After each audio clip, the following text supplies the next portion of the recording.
Here's the quad itself. It's a 250 size. Feels fairly well built. A little bit of flex, which is good.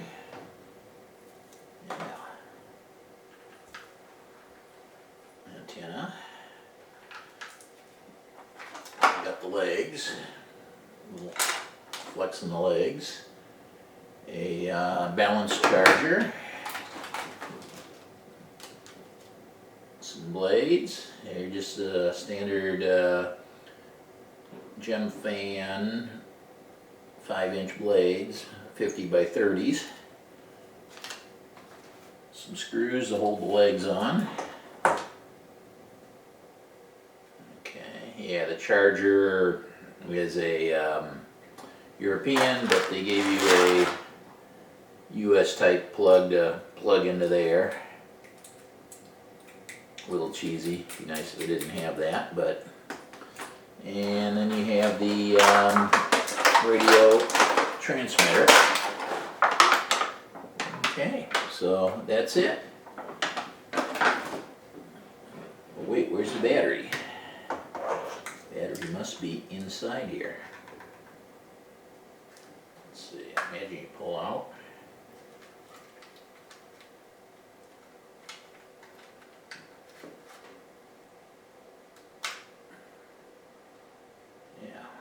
Fairly small battery compartment, but for a quad of this size you don't need a huge battery. Oh, 2 antennas on here. Must have to go on the legs. Get LEDs on the back.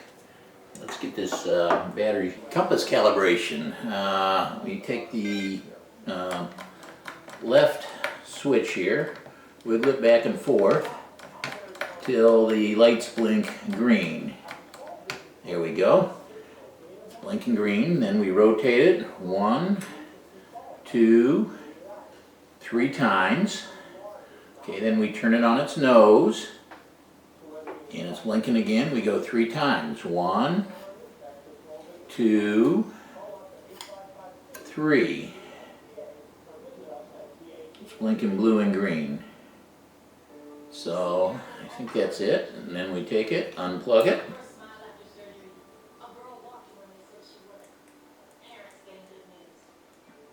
Plug it in again,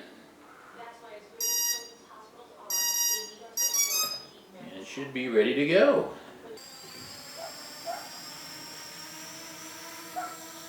Yeah. Slow and low.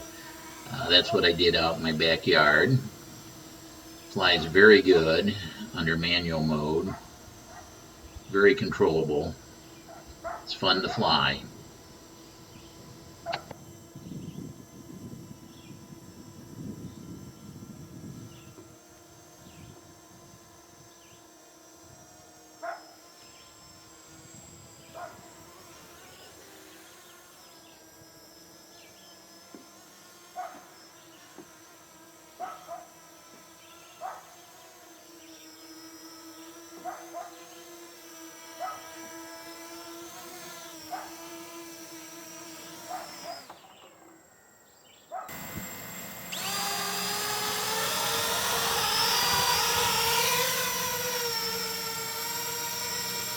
Three-bladed propeller. It's running at about 40% throttle there. About 50% runs it pretty much even.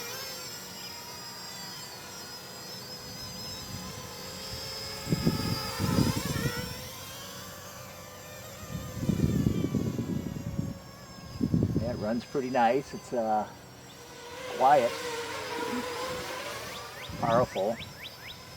Okay, I'll send it out to the basketball court.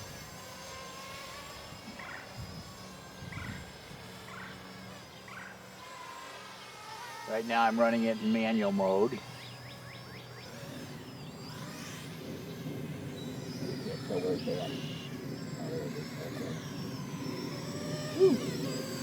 Scary when you can't tell the front from the back.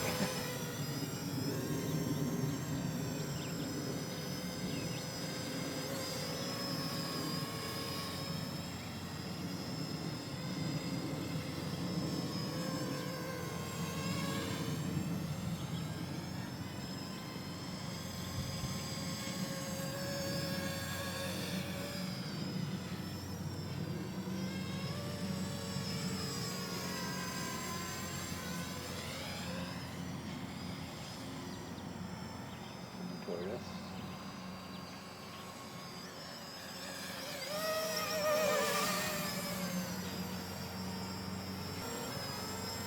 Spin around a few times.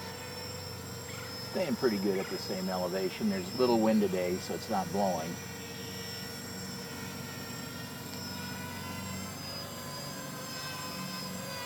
Full speed spin and take it back the other way.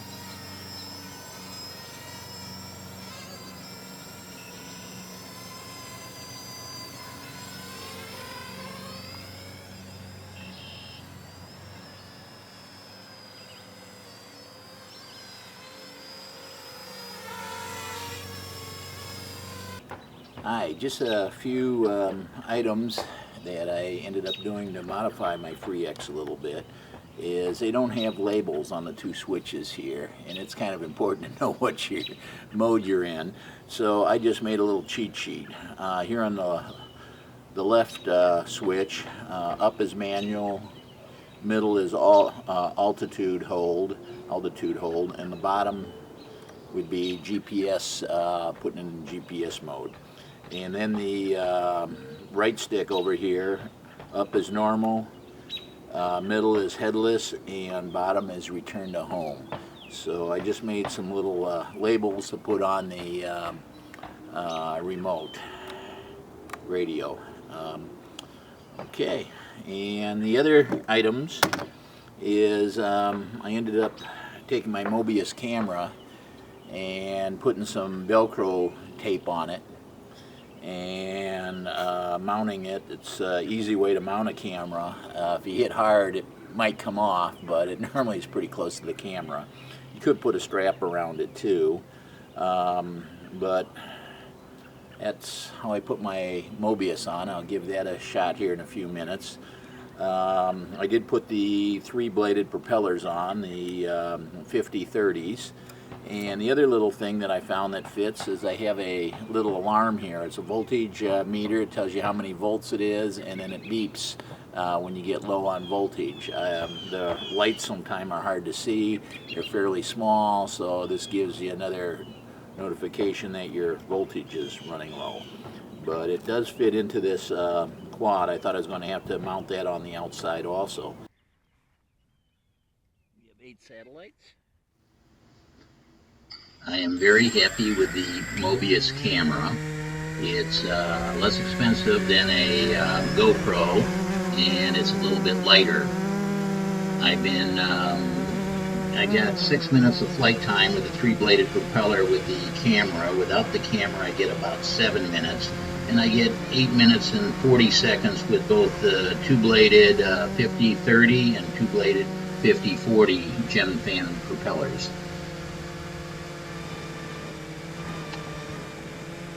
I do not see any jello in the photographs, so that's a good thing. As far as weight goes, the quad weighs 277 grams. The 1000 milliamp battery weighs 53 grams for a total of 330 grams, and the Mobius camera weighs 43 grams. I'll send it out a ways, and then I'll tell it to come back and land by itself.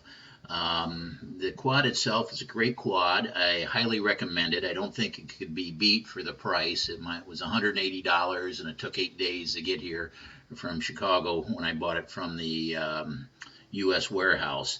Right here it's in doing some toilet bowling in GPS mode, which is not good. I had to flip it out of the GPS mode, run it a little bit in manual, and then flip it back to GPS.